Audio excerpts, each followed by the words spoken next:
Hi everyone and welcome. Today we're going to talk about self-compassion. And for those of you who don't know me, my name is Lana and I'm a body-oriented psychotherapist. So I want to address some things. Sometimes we think that self-compassion means that we are kinder to ourselves, and it is that. But oftentimes it's so difficult to be kind to ourselves. And in order to really start embodying self-compassion, not just understanding the concept of it, because here on this channel we are talking about embodiment. And what does it mean to embody self-compassion? How does that look like? In order to embody self-compassion, first we must understand, where do our critical voices come from? Self-compassion is a skill. It's also compassion is something that we learn in our very, very early childhood. We also learn how we were mirrored, how we were held, how we were talked to, how we were gazed. Through all of this experience with our mother, our primary caretakers, we learn how somebody else treats us, and we internalize those senses, and then we start treating ourselves in the same way. So if we were treated with love and kindness, our body remembers love and kindness, and then we treat ourselves with love and kindness. But if we were perhaps ignored, unseen, or even treated roughly, our body remembers that, and then we start treating ourselves in the same way unconsciously. Because through the mirroring, we start learning about ourselves, what we deserve and what we don't. What I'm sharing here, this is not about blaming our parents and our caretakers, because often self-compassion, how we treat ourselves later, can be transgenerational, which means that how our grandparents and their parents treated themselves and their offsprings can also influence a lot on how we can take care of ourselves.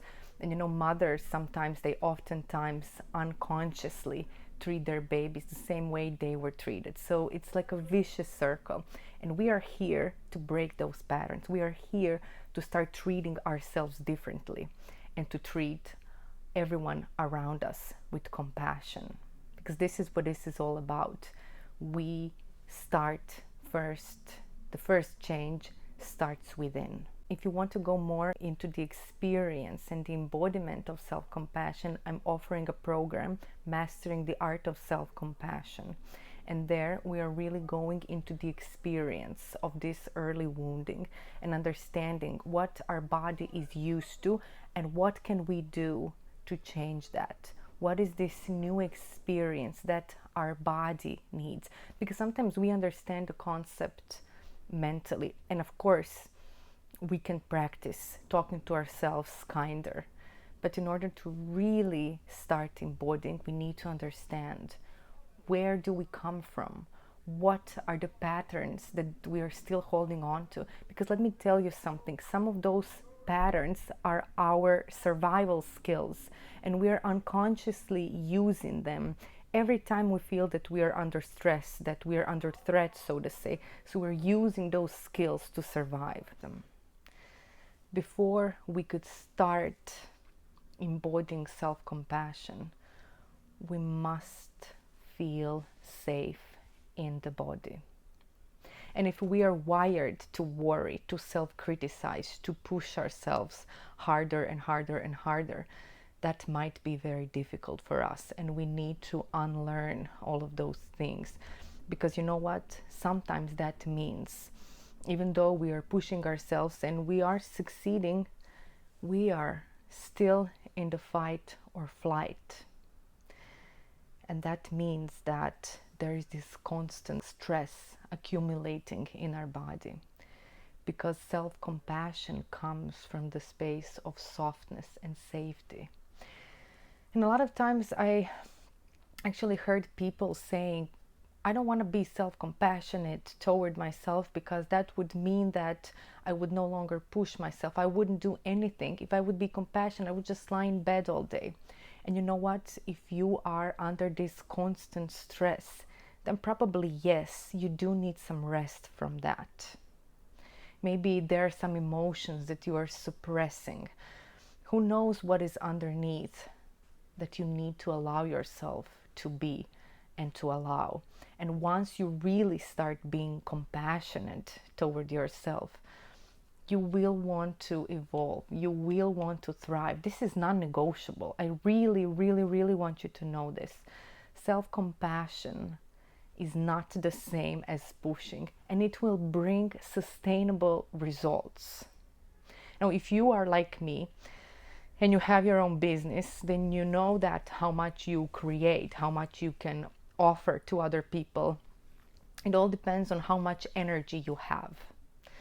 And if you push yourself, if you're rude to yourself, you are losing so much of energy. And there is less of what you can actually give. But when you incorporate compassion, you start receiving energy. You replenish yourself and you have more energy to give. It's like when you talk to children or even animals with kindness, they will respond to you. They will want to be there. This is exactly how we are. When we start treating ourselves with kindness, we will want to do more. Love truly is the key. Love helps us grow. Love is what will help us evolve. I really want you to know that. And first step is to find that safety in the body. It doesn't matter if it sounds counterintuitive. When you find that safe space, and this is also something that we do in mastering the art of self-compassion, we are rewiring our nervous system so that it feels safe, so that it can soften, so that we can soften and receive. So we understand how this all comes from very early wounding and how it's very connected to our nervous system and our unconscious pattern. And then you might ask yourself, why am I criticizing myself so much? Is there something wrong with me? Why am I treating myself in that way? Is it something that I learned from my parents? Were they so horrible to me? You know what? Self-criticism, yes, it is a learned behavior, and as I said, it could be transgenerational, but it's also, I really want you to understand this, it's also a protection pattern. None of us are criticizing ourselves because there is something wrong with us. We are doing that because we believe that criticism will prevent even further pain. And that's why we do that. And I myself have been guilty for criticizing myself so often, so much. Even when amazing things would be happening in my life, I would just find that one thing that wasn't good and I would focus on that. We need to improve that. We need to change that. We need to work on that. We need to do more, be more, push more. You're not good enough. You're not working hard enough. Yes, maybe all of these things are growing, but this one little thing that is not growing is preventing you from, I don't know, bliss in life, happiness, whatever. So that inner voice, as much as it was very painful, it was draining me. But it was unconsciously, at least so I believed, it was keeping me safe. It was keeping me safe so that everything wouldn't fall apart, so that I wouldn't have to face that pain of not being enough, that pain of feeling like nobody could love me as I am. Because in my case, this is where it came from.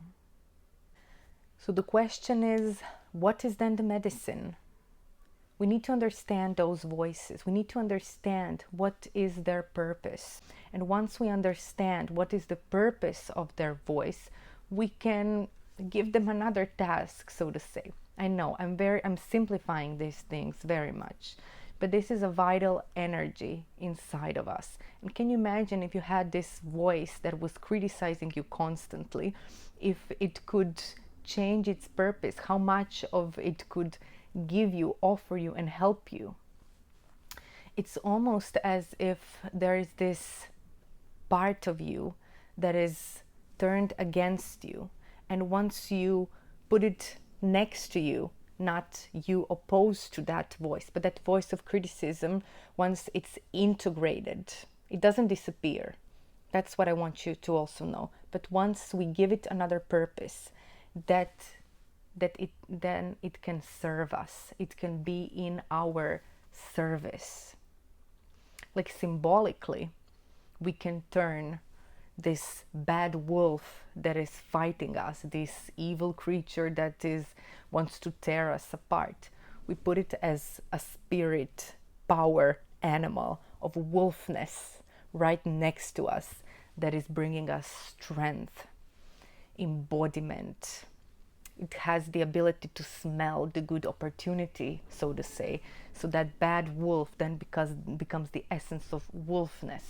This is just one example. You can work with all of those archetypes. You can see it as a big bad monster, a dragon that's trying to tear you down. But then you can invite that essence to work for you. Can you imagine what an incredible resource? And that is when that self-criticism becomes integrated and it starts working for us, not against us. But before that, we need to understand that voice. We need to be objective, completely objective toward it, not allow it to influence us. For that, I said we need safe space. Once we feel safe, we can see, okay, this is this voice. I'm not going to listen to you. You are going to shut up. I'm going to do my thing. And you can then become a resource. And yes, that is also something that we do in mastering the art of self-compassion. Real compassion does not come from the mind, because once we understand those inner dynamics, once we feel safe in our body, we can embody compassion, because that is also our natural state of being.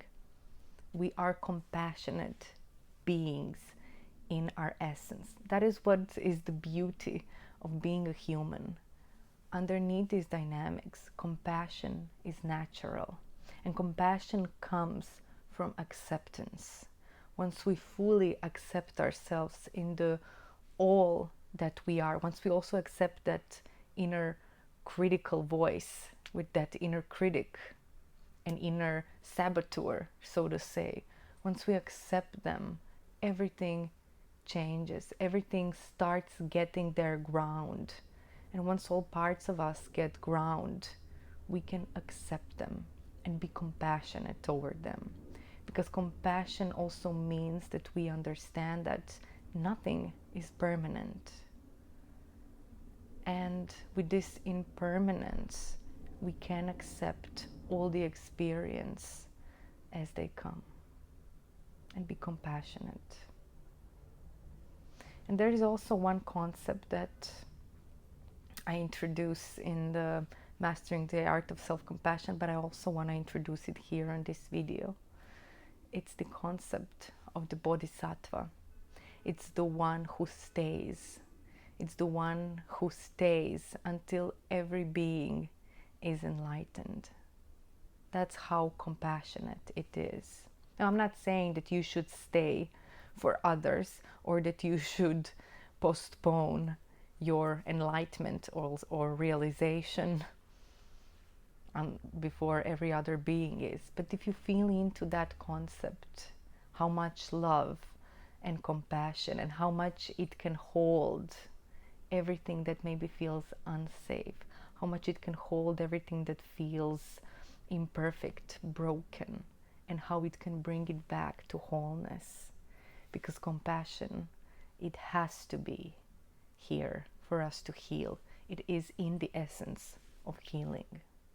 And when I say compassion, I also do not mean that when we are compassionate, we don't know how to set boundaries. Because from the space of compassion, from the space of holding, also from this container, we want to naturally protect that container of compassion, container of love, and container of essence. And that's where the boundaries come. And that's also where maybe this guy who was against us can now be in service to us.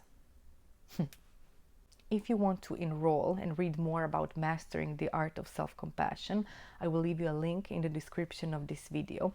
And you know what? I will also leave you a link for a guided meditation of self-compassion. And I do recommend that after this video, you go there and allow yourself to have this experience, just so that you can get a little taste of how does compassion really feel in the body.